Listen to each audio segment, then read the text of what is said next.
Good evening, ladies and gentlemen, and a very warm welcome to all. I have to admit that this is not just a wonderful audience, it's outstanding, but I am impressed by the sheer numbers. And it's wonderful to have such a gathering at an event such as this. Thank you all for coming. As you are aware, Oxford Bookstore, Calcutta, now in its 9th decade, is one of India's oldest and most loved heritage bookstores. These walls have borne witness to the life and times of the nation and of our city, Calcutta. This evening, they will resonate to the spell of a bygone era, transporting one to the Nawabi ambience of Lucknow and to the life of the wonderfully eccentric but woefully misunderstood Wajid Shah, the last king of Awadh, who spent the later years of his life in Calcutta. Oxford Bookstore and Random House India are therefore very proud indeed to renew the city's ties with the Nawab as we launch the last king of India, Wajid Shah, by acclaimed British historian Rosie Llewellyn-Jones, the greatest living authority on Nawabi culture, Nawabi Lucknow. Literary and cultural events such as this often have a life and mind of their own. And I've observed this over the last 14 years. This is one such event. These events garner amazing synergies around their nucleus, drawing together eminent personalities who connect with and elaborate upon their theme. It is therefore a great pleasure and privilege to welcome, introduce, and thank those who bring their special expertise to the discussion and who are our honored guests this evening. I am delighted to welcome Scott Ferguson Wood, British Deputy High Commissioner, Eastern India, who has so graciously accepted our invitation to release the book. Thank you, Scott. Then you can't be heard. Yeah. Thank you, Scott, for making the time to be with us, despite your hectic schedule. It has been a pleasure meeting author Rosie Llewellyn-Jones, who has many friends in this audience. So pleased to launch your book in Kolkata, Rosie. Friends, please join me in giving them both a rousing round of applause. Asif Mirza, great-grandson of King Wajid Ali Shah and president of Awadh Royal Family Association. Sir, we value and treasure this moment, which brings history alive at our bookstore. Thank you for gracing the occasion and for doing so on this very special day, your 80th birthday.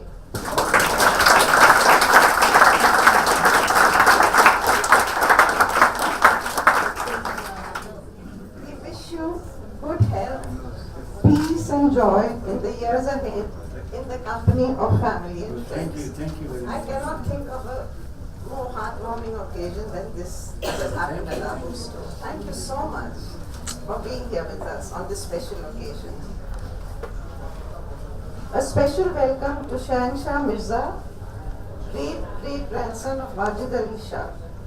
Shah is currently a senior bureaucrat in the Central Government Services based in Kolkata, and I think he's done a marvelous job of inviting, many in the audience here. Thank you.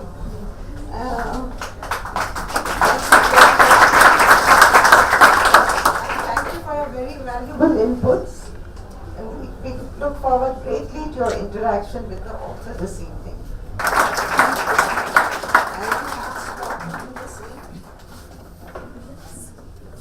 Yeah.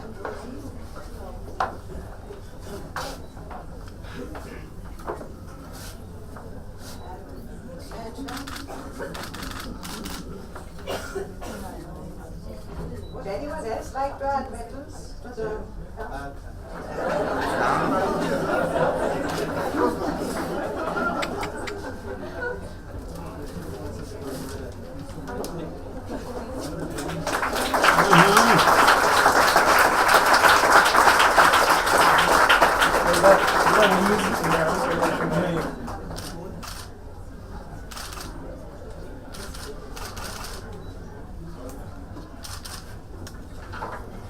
Thank you. Well, if there was, it's a great pleasure to be here, but if ever there was an occasion to follow Franklin D. Roosevelt's 3 principles of public speaking, now's the time. Those 3 principles, of course, were be sincere, be brief, and be seated. So the last of those 3 is really easy, because if I stand up, you've seen what happens. But let me just say very briefly what a great pleasure it is to be here and to be a very small part, Rosie, of this special occasion.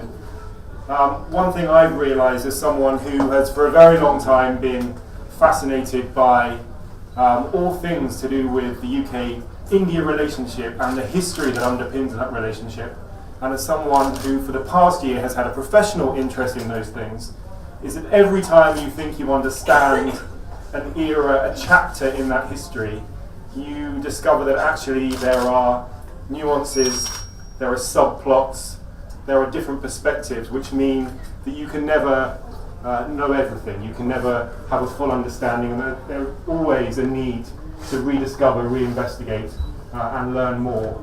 So I'm really excited, as clearly all of you are, and it really is an amazing sight to see so many people here.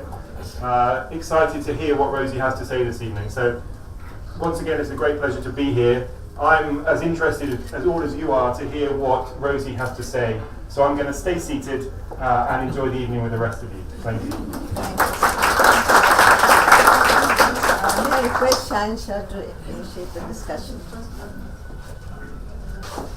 Good evening, ladies and gentlemen.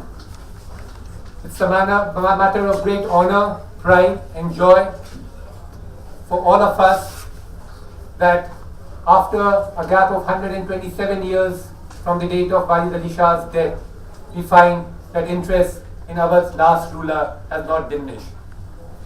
I, on behalf of all the descendants of King Wajid Ali Shah, extend a very warm welcome to Dr. Rosie Jones to our city, and I would like to thank her from the core of my heart for writing such a wonderful book.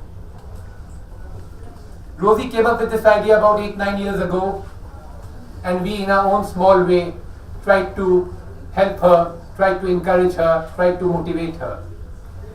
We are a witness to her hard work, dedication, sincerity, and in the end we find this book, The Last King in India. I had the opportunity of reading this book twice, and I think it's a marvelous book. Someone asked me that, why did you tell Rosie to write a book on Wajid Ali Shah? I thought when I met her that she would do justice to the subject. She would write a very balanced book. And she would be the first English writer to write a biography on Wajid Ali Shah. We are very happy with this book, and I hope this book becomes a popular book, and all those of you all who have not read it will enjoy reading this book. This evening, I'll be in conversation with Dr. Jones. I'll be asking a few questions related to book, related to Awadh, related to King Wajid Ali Shah, and I hope you all will like the conversation. India has produced a large number of rulers, some great kings, queens, Nawabs, Maharajas, Nizam. The question in everybody's mind, why a book on Wajid Ali Shah? What inspired you? What was the motivational point that you wanted to write a book on Wajid Ali Shah? Well, one of the reasons is that I'm an author who's written a lot about Lucknow. In fact, my PhD thesis was on the architecture of Lucknow, and it's impossible to write anything about Lucknow without coming across the Kaisabak, the last palace in Lucknow, which was built in 1848 by Wajid Ali Shah. And I became curious about the kind of man who had the inspiration, if you like, to design something so large, so extravagant, so theatrical. And this lodged at the back of my mind. I went away and wrote other books, but something told me that I did have to address him, I did have to look at him, and I did have to look at his life. The title of the book, The Last King in India, is a very catchy title, and you cannot miss looking at it. It is generally believed by a lot of historians and history students that Bahadur Shah Zafar was the last king. But you have called Wajid Ali Shah as the last king. How would you defend that? Well, I defend it by saying Bahadur Shah Zafar, excuse me, was the last emperor. He was also given the title of King of Delhi by the British, but this was rather an ironic title. Somebody who had ruled the whole of India was in the end, by the British, confined to only the Red Fort. So it was a mocking title, King of Delhi, but of course he had been an emperor. The title of king for Wajid Ali Shah is the only British bestowed title. It was given by the East India Company to an ancestor of Wajid Ali Shah's. It was given to Ghaziuddin Haider in 1819, and the idea was to try and wean the Nawabs away from their allegiance to the Mughal emperor. They offered the title of crown and king to several other rulers in India, including the Nizam of Hyderabad. But it was only the Nawabs of Awadh who were prepared to take the title, and in a way it was a mistake on their part. It tied them more closely to the East India Company and led to their eventual downfall. That's a very good defense. You know, when Rosie was researching for this book, she did a lot of research in London, in Delhi, in Lucknow, in Calcutta. I remember, you know, when she was in Calcutta, she had gone to one of these newspaper archives, and she was shocked to see that you know, the records were not kept the way it should have been kept. She was looking at records which were more than 100 years old, and that evening when we met, she told me that, you know, there was no place to sit. And somehow, you know, she managed to go through the records, and there was no water in that record godown or record room, whatever you call it. So it must have been really tough doing research for this book. So we would like to know from you, what were the challenges that you faced while working towards this book? Well, as you say, some of them were quite tremendous. In fact, I was very disappointed to find that the archives of the Statesman newspaper were actually moved from the old Statesman building where they had been, which had provided a good area for scholars, but they'd gone out to a go-down a long way away, and it literally was a go-down, and it didn't have electricity, it didn't have water, it had nowhere to sit, it had nothing to eat. But I persevered. I then started work in the National Library newspaper archives, which were then on the Esplanade, and that was very sad because most of them were crumbling, and every morning a little boy would sort of sweep up all these precious bits of newspaper which had just crumbled out of the folders. And I said at one point, look, it's your history which is crumbling into the dust. And then I supplemented that with material from the British Library in London, and of course several visits. Shah and his family very kindly took me out to Matterhorn, and we walked around, and you know, observation on the ground, there's nothing to beat it. You have to be with people, you have to walk around the sites. I'm obviously familiar with Lucknow, but coming to Calcutta was a challenge to go out along that road, which was subsequently renamed Nawab Wajid Ali Shah Road. And in fact, I was with the family when we went to see the governor of West Bengal. Do you remember? Yes. And he gave us tea and cucumber sandwiches. And the road's been renamed. I'm just so pleased about this, really pleased. Wajid Ali Shah was born in 1822. You know, it was an age where thousands of artisans, poets, musicians, dancers, chefs, they were all attracted towards Awadh, and Awadh became their adopted home. It was quite natural that, you know, in such an environment, Wajid Ali Shah would be very creative, he'll be culturally very alert, which he proved to be. But at the same time, we find that the East India Company kept on interfering in the affairs of Awadh. Do you think if there would have been no interference from the East India Company, the genius of man would have risen to greater heights? It's possible. One of the reasons that Lucknow did attract so many artists of all kinds was that it was the richest court in India. And for this very reason, it attracted the East India Company too. They'd had their eyes on it for at least 20 years before annexation. If that hadn't happened, what would have happened? I think Wajid Ali Shah would have continued to be a creative man, to carry out enormously elaborate theatrical performances. This is one thing that came out from my research. In fact, he turned the whole of the Kaiserbag into a giant stage set. I think this would have gone on. I hope it would have gone on, but the poor man really never had a chance. He was condemned even before he sat on the throne. It is largely believed that the annexation of Awadh and removal of Wajid Ali Shah from the throne inspired the uprising of 1857 to a very large extent, and he was kept as a political prisoner in Fort William in Calcutta for more than 2 years. Do you think there was really justification in arresting him and keeping him in Fort William for more than 2 years? No, there wasn't any justification at all, and in fact I do believe that somebody was set up, probably by the British, to implicate the king. If you look at his own writing, he is actually supporting the British. At one point he actually writes to the Governor General, to Canning, saying, if you let me out, if you give me back my kingdom, I will get my army to fight the mutineers, and he's definitely on the side of the British. But he was a political prisoner. We have to look at it like that. It wasn't arbitrary.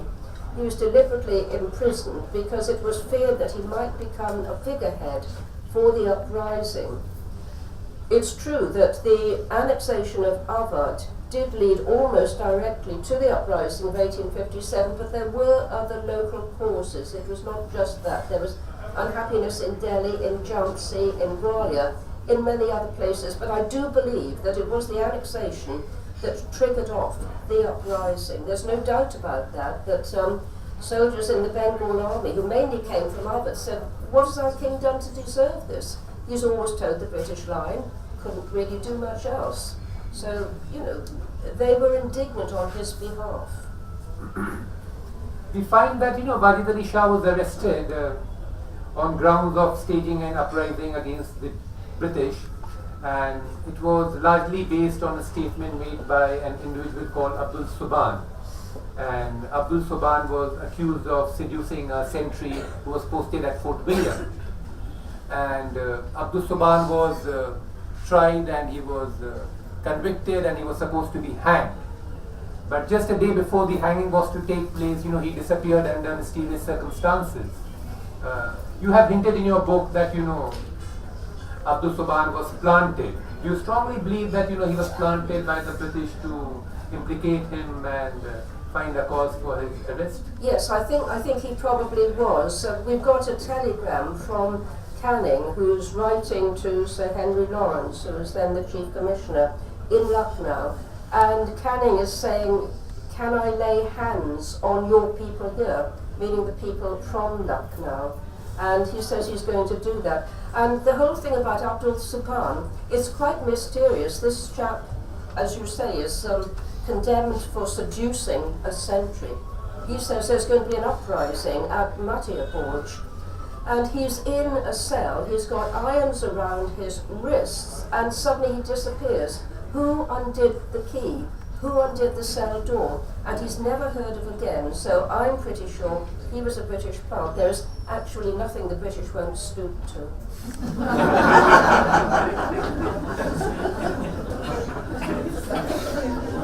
Scott is sitting on my right. I know he is. I'm sure he will agree with me.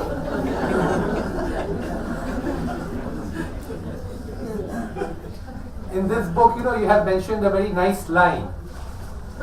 Rosie had mentioned that, Wajid Ali Shah never forgot that he was a king, and he did not allow others to forget it. I find this line very dramatic. Can you please elaborate on this? Yes, he always insisted that people address him as Your Majesty or His Majesty. As I said, the title of king actually died on his death, though his descendants are obviously still princes. And one thing I did find interesting, I found a number of letters from him, and he was in the habit of writing to royalty, and he sent a number of letters to Queen Victoria. He addressed her with all the formality that you get in Persian letters, but at the same time there's something that he is writing on a level, he's writing to one of his peers. That's how he regards Queen Victoria, as another monarch. He also writes to the Governor General whenever somebody falls ill. They get a letter from him. He was a great letter writer, and one thing I would really like to do in the future is perhaps translate some of these letters and put them in chronological order. So this is what I mean by him not forgetting he was a king. He was quite happy addressing Queen Victoria as another royal, as one of his peers, and this continued for the rest of his life. No, Wajid Ali Shah was a very romantic man. When he was 26 years old, he started writing his autobiography. By any standard, it is a very young age for a person to write his autobiography.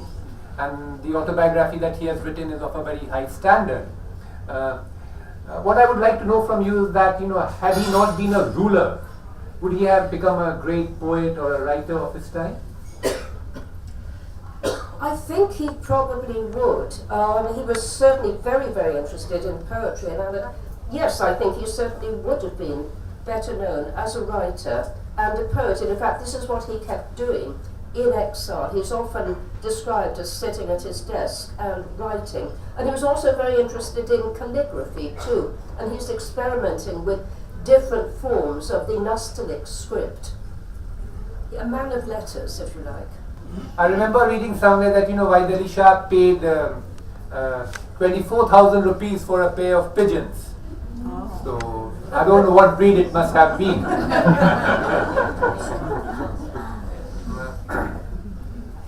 Wajid Ali Shah's love for animal is well known, and it is very appropriate that Rosie has devoted one full chapter on animals and Wajid Ali Shah's zoo. He spent a lot of money in buying these animals and looking after these animals, and he appointed staff who were supposed to look after these animals. Would you say it was just the love for his animal that made him establish this zoo, or it was a subconscious move on his part to get a feel of his glorious past? I think there were a number of motives. He'd had a very large menagerie in Lucknow, and in fact this had been handed down from his forefathers. And as I've explained, to have a menagerie, to have interesting and wild animals, was actually a sign of kingship. When he left Lucknow, the British auctioned off all of his animals, and there are some scenes where the auction is going on the banks of the river Gumpti, and it said that even the elephants who were being sold wept. There were tears in their eyes. It was a pragmatic move on behalf of the British. They said they couldn't afford to keep feeding the animals, but it also seems to me, it's always seemed to me a very spiteful gesture. The king had hardly left Lucknow and all of his animals are up for sale, and with that the notion of kingship. So when he gets to Matiaborj and he has the chance to recreate the menagerie, he does, and he does it in fine fettle. One last question. If you would have been Wajid Ali Shah's chief advisor, a very difficult role, what would have been your most important advice for him before the annexation of Awadh and after Awadh was annexed? Well, I guess it would depend on whether I was a woman or man, chief advisor. And obviously feminine royals would probably have gone some way. But he did, towards the end of his life, he had a very, very good manager, a man called Amir Ali, who was an extremely knowledgeable man, very much into Calcutta society, and he did his best to keep the king on the straight and narrow. Basically, he was financially imprudent for the reasons I discussed. He actually felt the British owed him a living, and I think they certainly did.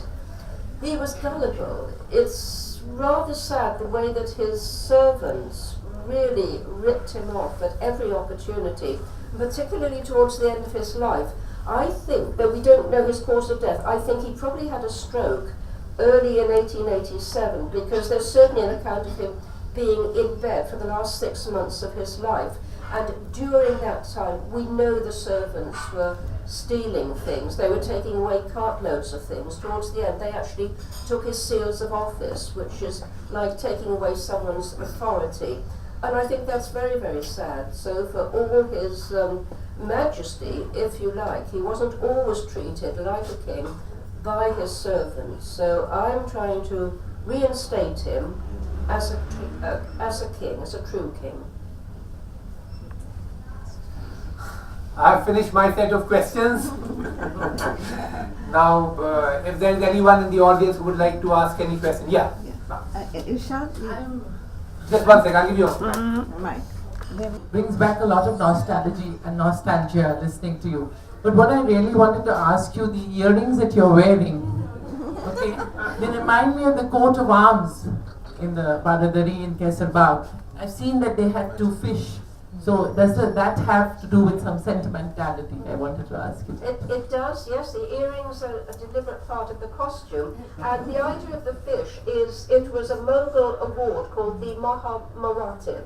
And this was awarded to one of his ancestors. And ever after that, you get the fish motif on all of the gateways. You, of course, get the Machi Bhawan, which is where King George's Hospital stands today, on the mound. But what I like is the way the sort of ordinary fish motif was enlarged. It became very florid, so you get mermaids all over the place and mermen. It just takes off a little fish. It's just too much. This is what I love about Lucknow architecture. It's completely over the top. Thank you so much. Yeah, anyone else? Yeah, I just wanted to know what was Nawab Wajid Ali Shah's height? Well, it's a good question. I only know the height of one of his ancestors, Nasruddin Haider, because I've seen his tailor's measurement book. I assume that he was a fairly tall man. We've got one photograph of him sitting on a sofa with one of his wives, which was taken in the early 1850s, and he does look like a tall man. Whether he was as tall as our friend here, I don't know. Well, I asked him this because general impression was he was a short guy and... No. I'm pretty sure he was tall. He looks quite tall from the photographs when he's sitting next to one of his wives. I think he probably was a fairly big man. Awadh is known for its cuisine, and Wajid Ali Shah, it's known that his cooks were some people would love to have them. How come nothing on that genre has been worked? If you actually know people who do come up with Awadhi cuisine, every second place where they sell biryani is Awadhi. But what you actually get in my friends in Lucknow's place is not actually what you get here. So this is actually for people who are from the family. At least you all can do something about that, I think. I launched that book. Please write it. That's a part of, keeping the culture going. Yeah. So you can talk about it. The building in which I live, it's called Wasif Manzil. So a lot of my friends ask me, where can I get the best biryani in Calcutta? So I say Wasif Manzil. They think, acha koi naya jagah khula hai kya? So is it an invitation for Maybe for my daughter's marriage.